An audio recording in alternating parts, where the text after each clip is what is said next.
ایک دن ابو جہل اور ولید بن مغیرہ نے مشورہ کیا کہ نبی اکرم صلی اللہ علیہ وآلہ وسلم کو مسجد الحرام میں قتل کر دیا جائے، اور طے یہ پایا کہ جب رسول خدا مسجد میں آ کر نماز پڑھیں گے تو اس وقت ولید ان پر حملہ کر کے ان کا کام تمام کر دے گا۔ نماز کا وقت ہوا۔ رسول خدا صلی اللہ علیہ وآلہ وسلم حسب معمول نماز پڑھنے کے لیے مسجد الحرام میں داخل ہوئے۔ آپ نے نماز شروع کی تو ابو جہل نے ولید بن مغیرہ سے کہا کہ اٹھو اور پروگرام کے مطابق محمد کو قتل کر دو۔ نعوذ باللہ۔ ولید وہاں آیا جہاں رحمت للعالمین نماز پڑھ رہے تھے، لیکن اس وقت عجیب اتفاق یہ ہوا کہ اسے آن حضرت کی کرت کی آواز سنائی دیتی تھی، لیکن آن حضرت اسے دکھائی نہ دیتے تھے۔ وہ حیران ہو کر ابو جہل کے پاس آیا اور اس سے کہا، مجھے محمد کی آواز سنائی دیتی ہے لیکن وہ خود کہیں دکھائی نہیں دے رہے۔ یہ سن کر ابو جہل اور اس کے خاندان کے افراد اٹھے۔ انہوں نے آپ کو مسجد الحرام میں بہت تلاش کیا لیکن آپ انہیں کہیں دکھائی نہ دیے۔ ایک مرتبہ رسول خدا صلی اللہ علیہ وآلہ وسلم سجدہ میں مصروف تھے۔ ابو جہل لعین نے ایک پتھر اٹھایا اور چاہا کہ حبیب خدا کے سر اطہر پر مارے، لیکن خدا کی قدرت سے وہ پتھر اس کے ہاتھ سے چپک گیا۔ اس نے پتھر کو ہٹانے کی بڑی کوشش کی لیکن جدا نہ ہوا۔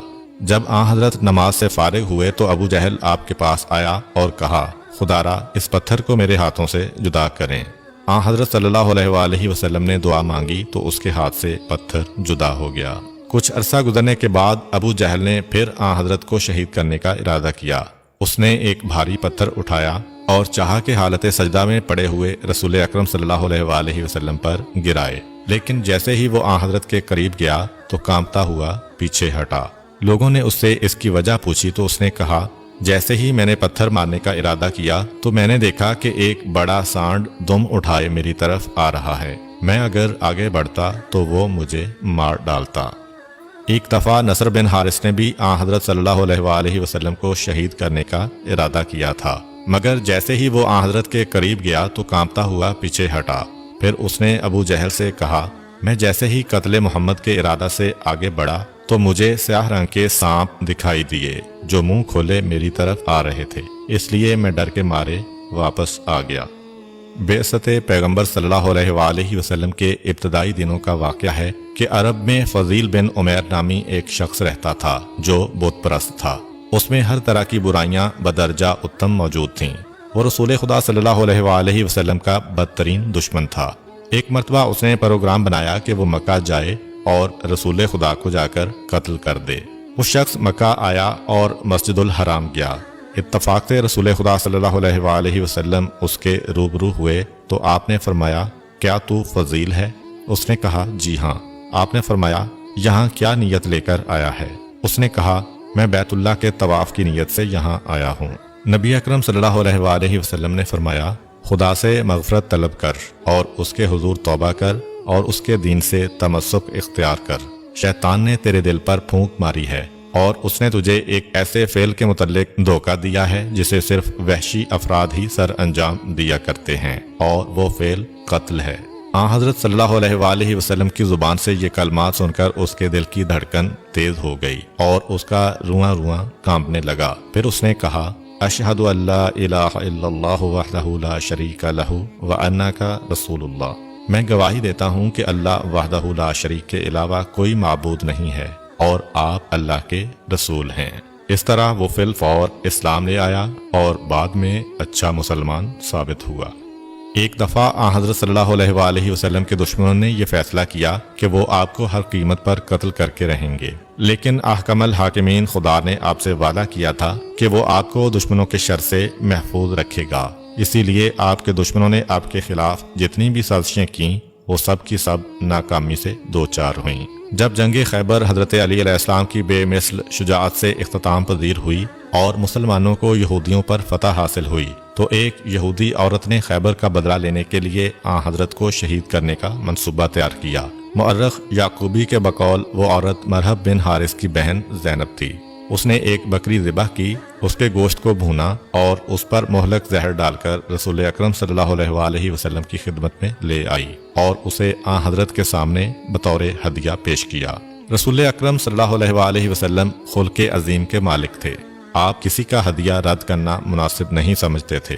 آپ نے اس عورت کا ہدیہ بھی قبول کیا آپ نے بکری کے گوشت کا لقمہ ہاتھ میں لیا اور منہ میں رکھا تو اللہ تعالیٰ نے بکری کے گوشت میں بولنے کی قوت عطا کی اور اس سے یہ آواز آئی، یا رسول اللہ، میں زہر آلود ہوں۔ حضرت نے گوشت سے ہاتھ اٹھا لیا۔ آپ کے اس طرز عمل سے یہودی عورت کو یقین ہو گیا کہ حضرت اس کی خیانت سے واقف ہو چکے ہیں اور وہ اس سے انتقام لیں گے، اور حضرت کے پیروکار اسے زندہ نہیں چھوڑیں گے۔ نہیں معلوم وہ اسے کیسی کیسی ایذائیں دے کر قتل کریں گے، اور یہ انتقام صرف اس کی ذات تک محدود نہیں رہے گا بلکہ اس کے پورے قبیلہ سے اس خیانت کا انتقام لیا جائے گا۔ الغرض اپنا تاریک مستقبل سوچ کر وہ عورت تھر تھر کانپنے لگی۔ رحمت عالم نے کسی غصہ کا اظہار کیے بغیر اس سے فرمایا، اے عورت، تو نے یہ جرم کیوں کیا؟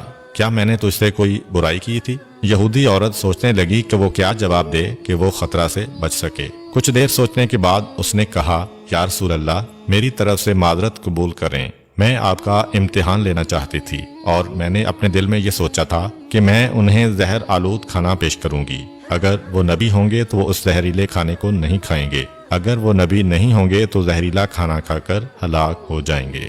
رحمت للعالمین نے اس عورت کو معاف کر دیا اور اسے جانے کی اجازت دے دی۔ چنانچہ وہ اپنے دامن میں ناکامیاں سمیٹ کر واپس چلی گئی۔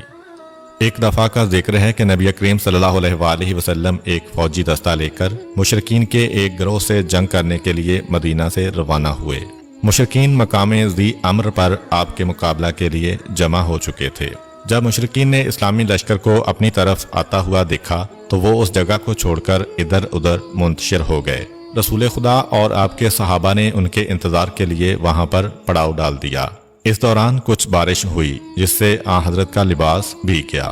آپ نے اپنے پڑاؤ کو چھوڑا۔ کچھ دور درختوں کا جھنڈ تھا۔ آپ وہاں تشریف لے گئے اور اپنے کپڑے خشک کرنے کے لیے درختوں کی ٹہنیوں پر پھیلا دیے۔ پھر آپ ایک طرف جا کر کچھ دیر کے لیے آرام کرنے لگے۔ مشرکین نبی اکرم صلی اللہ علیہ وآلہ وسلم اور آپ کے لشکر پر نگاہیں جمائے ہوئے تھے۔ جب انہوں نے نبی اکرم کو ساتھیوں سے دور ایک درخت کے نیچے سوتے ہوئے دیکھا تو ان کے ذہن میں یہ خیال آیا کہ موقع اچھا ہے، نبی کریم کو سوتے میں قتل کر دیا جائے۔ چنانچہ مشرکین کا سردار وہاں آیا جہاں آپ سوئے ہوئے تھے۔ اس نے تلوار بلند کر کے آپ سے کہا، محمد، بتاؤ اس وقت میرے ہاتھ سے تجھے کون بچا سکتا ہے؟ نبی اکرم نے فرمایا، اللہ بچا سکتا ہے۔ آپ کا جواب سن کر اس کے بدن پر کپ کپی طاری ہوئی اور اس کے ہاتھ سے تلوار گر پڑی۔ آپ نے آگے بڑھ کر اس کی تلوار اٹھائی اور فرمایا، بتاؤ تجھے میرے ہاتھ سے کون بچا سکتا ہے؟ اس نے کہا، کوئی بچانے والا نہیں ہے۔ پھر اس نے آپ سے معذرت طلب کی۔ حضرت نے اسے معاف کر دیا۔ نبی اکرم کا یہ رویہ دیکھ کر وہ مسلمان ہو گیا۔ اس نے اپنی قوم کو اسلام کی دعوت دی، انہوں نے بھی اسلام قبول کر لیا۔